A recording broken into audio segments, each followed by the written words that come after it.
There are two levels to evolutionary education.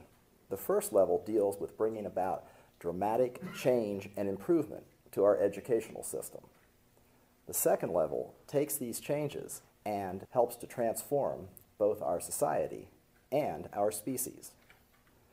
I know that's quite the goal, but as Harry Truman said, make no little plans. Make the biggest plans you can think of and spend the rest of your life carrying them out. So here I am. Grew up in Mountjoy, as everybody but probably Joyce knows. It was pretty idyllic when we were growing up. Nice, active, small town, lots of going on, lots of stores. We had the movie theater and the bowling alley, and then the steak shops and our candy stores that we would go and hang out at. As kids, we got to ride our bikes around all day, and as long as we got home in time for dinner, our parents weren't too concerned about us. And so, they didn't have to worry about us being abducted or molested or anything, and life was pretty good. And then, about 1963 comes along, and all of a sudden I start getting a awareness of the larger world when President Kennedy was assassinated. That was followed by the civil rights movement with the beatings and the lynchings and the murders, and then Vietnam and the horrors and atrocities of that war. Then Martin Luther King Jr. was assassinated. Bobby Kennedy was assassinated. And there were more horrors from Vietnam. So I was looking around and saying, what's going on here? Is this how it's supposed to be? Is this what we've evolved to at this point? And is it going to be like this forevermore?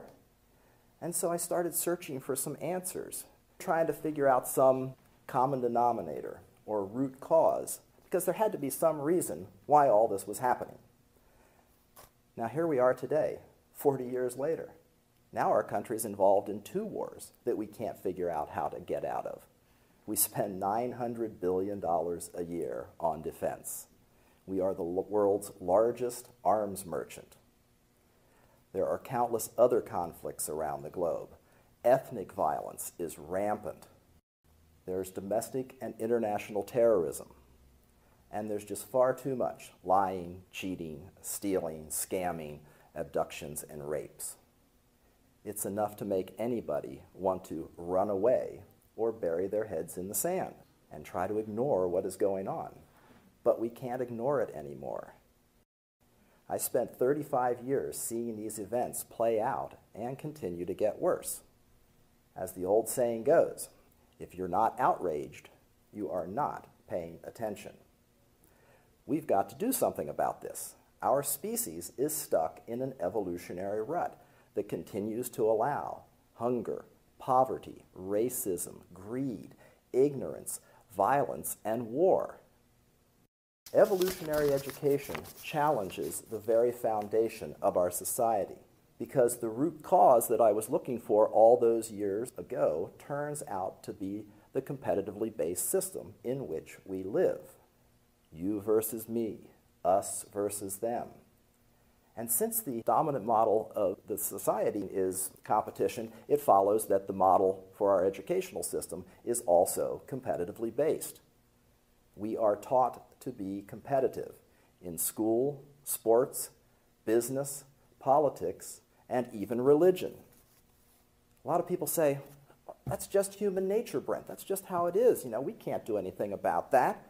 But when something is taught and promoted for centuries, it gets wired into our subconscious, and so it seems natural. Competition is like air to us. It's all around us. It envelops us. We don't even question its existence or whether it is producing the best results for a majority of people. We have been raised to be competitive against each other from an early age. Competition is the norm for individuals, families, teams, tribes, communities, businesses, states, religions, and nations. In a way, life is one big contest, or a series of contests marked by a constant jockeying for position in the pecking order. I'm better, smarter, stronger, faster, richer, more beautiful than you are. My family is better than your family. Our community is better than your community. My school is better than your school. Our business, state, political party, country, or multinational corporation is better than yours. My God is more powerful than your God. We are the chosen people, and you are not. So while this competitive dynamic has led to many advances for our society, it is also responsible for some of our darkest moments. When we really delve into the competitive dynamic, we see that for a vast majority of people, there are far more negative than positive consequences to this system. How we educate people is to throw them into competition virtually from their first day of involvement in any activity, be it academics or sports. Now, I've been teaching the highly competitive sport of tennis for 35 years, and I call this approach the throw the baby in the deep end of the pool theory of learning. When we put people into competition before they've learned any of the physical, mental, and emotional fundamental skills of that activity, it's like taking a baby, throwing it into the deep end of the pool, and then when it sinks to the bottom, instead of swimming to the side, we look around and say, next. I guess that one just didn't have what it takes. Now, this is also known as the school of hard knocks, or the trial by fire theory of learning. And while this approach does get a small percentage of the population to excel, usually from the fear of the consequences of failure, most people do not do that well in this system. Many people fail. So this is just not the best way to educate people. I mean, think about it logical. Somebody is starting a new activity. They have no skill in that, and within a short amount of time, they are competing against each other. Psychologist Alfie Kohn has a great definition for competition. He calls it mutually exclusive goal attainment. In other words, I can't win unless you lose. And I know the old saying, it doesn't matter if you win or lose, it's how you play the game. But unfortunately, these words ring hollow for even the youngest members of our society, because they quickly learn that it does matter whether you win or lose, because the winners get everything, the fame, the glory, and the rewards. In any contest, someone's going to win, but nobody has to be any good.